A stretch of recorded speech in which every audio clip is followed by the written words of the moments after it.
Helps if I turn it on first.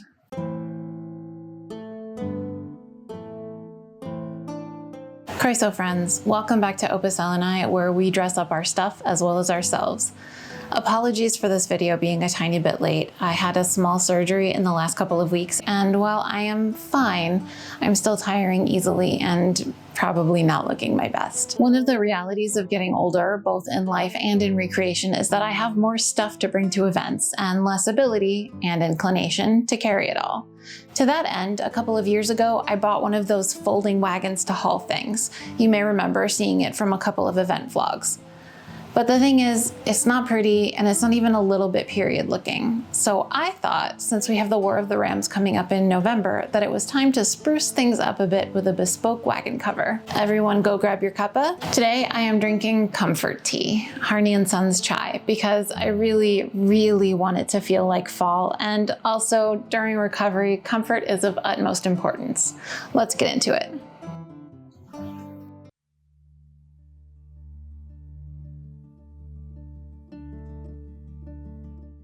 The first thing I need to do is take some measurements of the wagon and brainstorm some ideas for how I want to structure the cover. It's been a minute since I got out the planning notebook. My initial idea was to create a kind of bed liner for the wagon that would cover the inside completely and have flaps that would hang over onto the outside.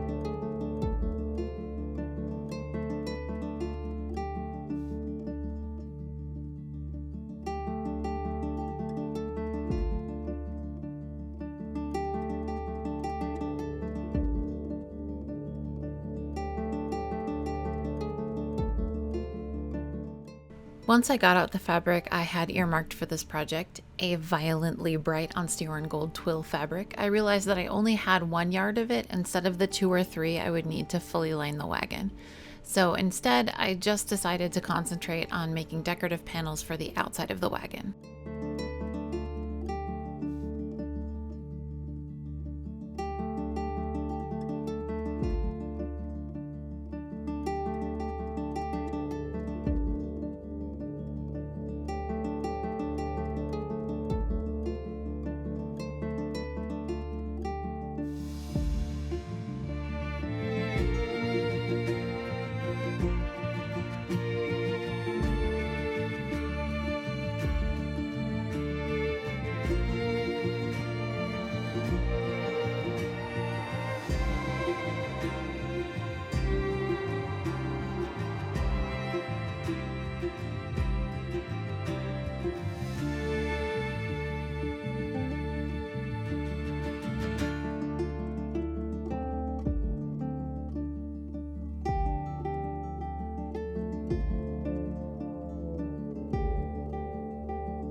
Since there won't be an interior to support the panels, I have to find a way to attach them securely to the outside. The wagon has knobs on all 4 of the corners to keep the bed in place, and I can use these to hold the corners in place. Initially, I was thinking about sewing the corners together at a 45-degree angle, but realized that if I secured each panel individually, the margin of error wouldn't be so small, and it would be easier to replace a panel in future if I need to.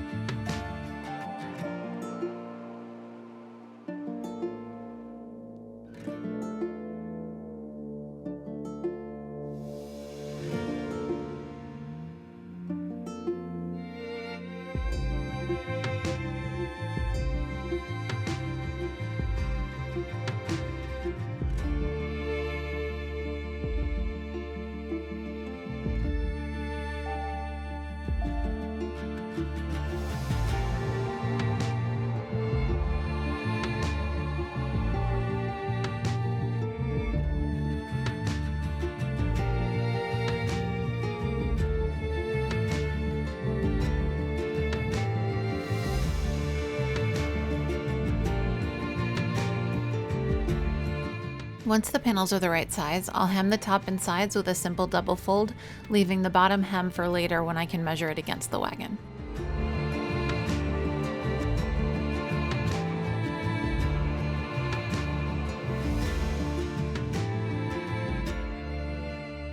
Time to test out some grommets. I don't use it very often, but this hand press is one of my favorite sewing tools ever. The expense is totally worth the time and frustration saved by not having to do this with that crappy tool that comes in the grommet packages.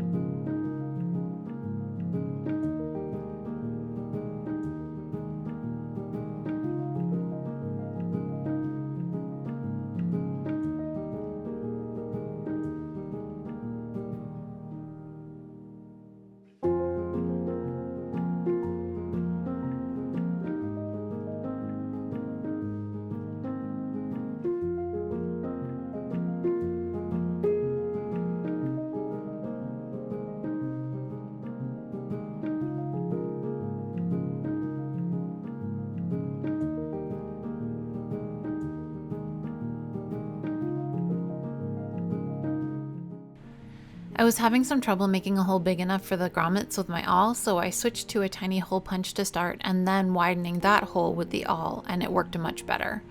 You'll notice that the grommets change colors later in the video. These gold ones are 6mm and they were just too small to fit on the wagon knobs, so I switched up to a 7mm later and it worked much better.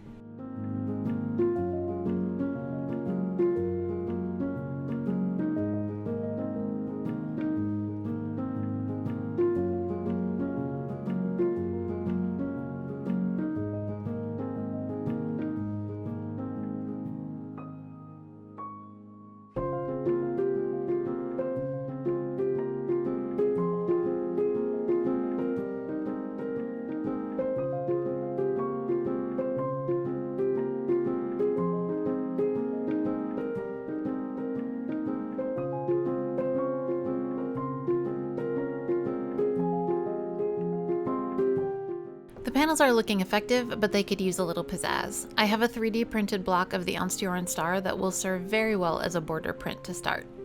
I still have the Triskel block that I used when making Partner's dragon tunic, and I like the idea of using heraldry for its actual purpose, to indicate self or possession, so I'll put both our badges on the panels as well.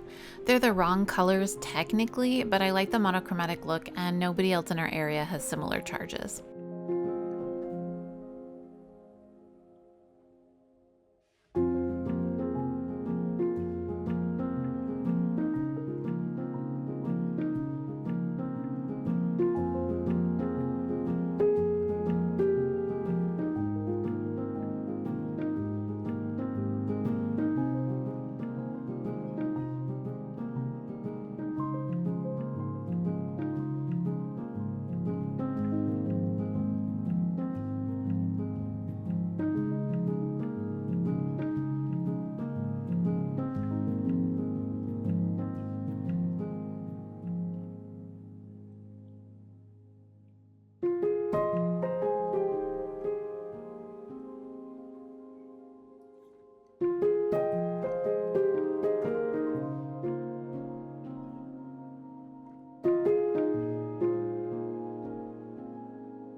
I forgot how degraded this block had become, and the prints turned out just this side of awful. Luckily, I am skilled with a tiny brush and was able to fill in some detail that made the Triskel much more recognizable.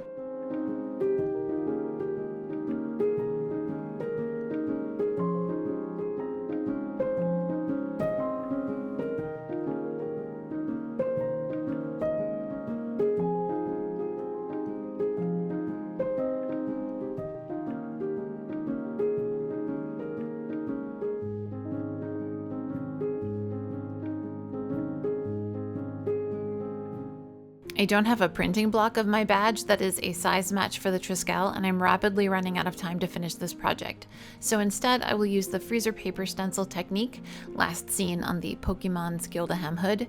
And just like that time, I outsourced the most laborious part of the endeavor to my trusty Cameo.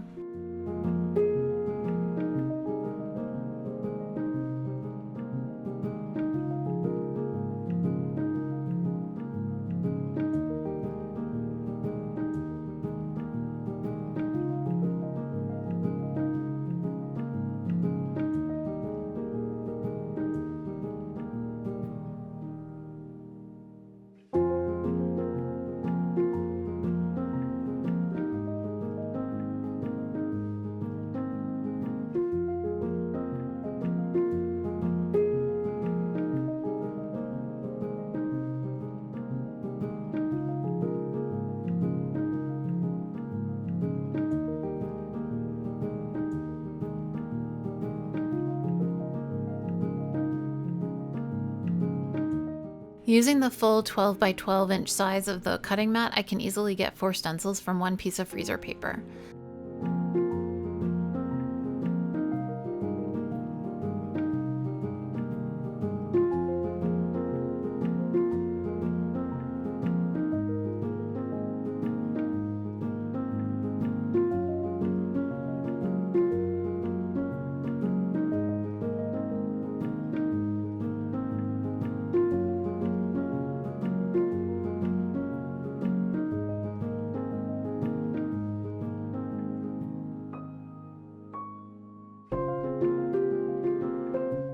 The delicate feather details were a little tricky to pull off the adhesive cutting mat, but it was worth it to have the entire stencil, feathers and all, in one piece.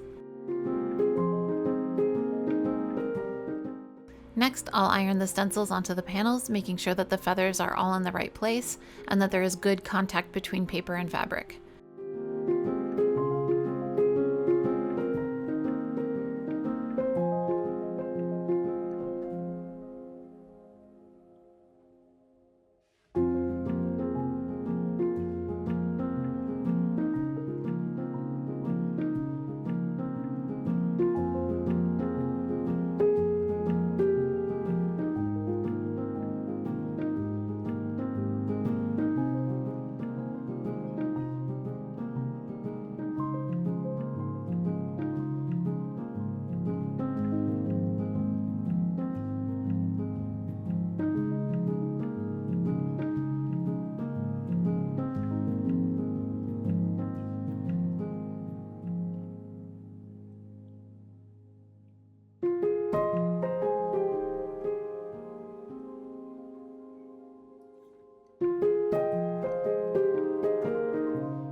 Then I can use a sponge brush to paint the crow, making sure that the application is a bit splotchy to mimic the look of the block print.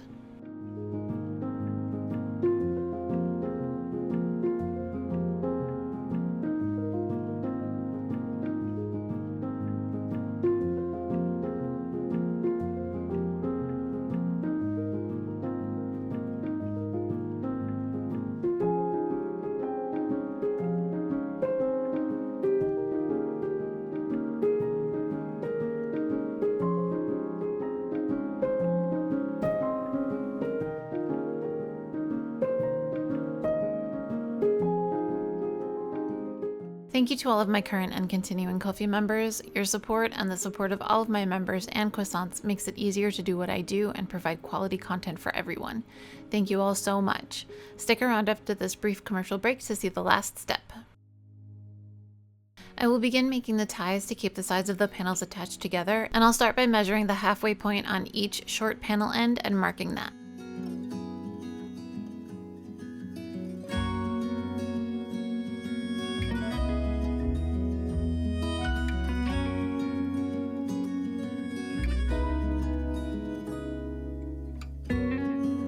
Then I'll cut 8 lengths of narrow twill tape and knot one end to prevent raveling.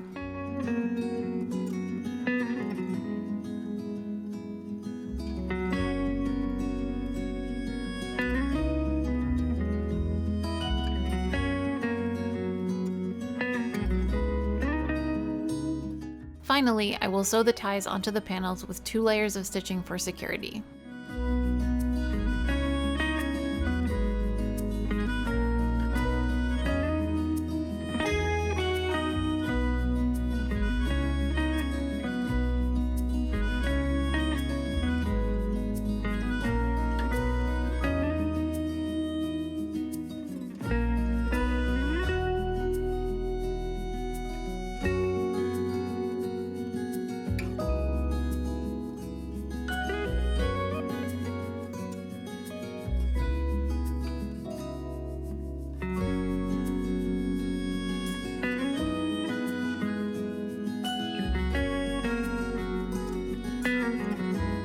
And all that's left is to add the panels to the wagon at the corners, securing them into place with the knobs, and then tie the panels together.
Thanks for joining me today. I think it's safe to call this project a success. The wagon doesn't look authentic, but it also doesn't have a glaring corporate logo visible anymore. And the heraldry and bright color means that it'll be both hard to miss and easy to identify. I may still add a tag with our names, Kingdom and Camp, just in case, but that's a future Courtney problem. And now the not so fun announcement. It has become very apparent to me that continuing a fortnightly schedule is not going to be feasible with my new work situation. I am intimately familiar with burnout and have experienced it enough to see the warning signs on the horizon already. So after this video, Opus Elenae will be switching to a tri-weekly format. I'll upload every 3 weeks instead of every 2. I think this will give me enough space to continue creating work and videos of a quality that I am proud of and happy to bring to you. My croissants deserve better than rushed, substandard work slapped together to maintain an already arbitrary schedule. If you enjoy this channel and want to support it, you can do that monetarily on my Ko-fi or for free by sharing this or any of my videos with friends or to social media. If you're interested in finding a fantastically supportive community interested in history and crafting, come join us on the Discord at the link in the description box. And until next time, be kind, do the work, continue supporting marginalized people, and keep creating. Well.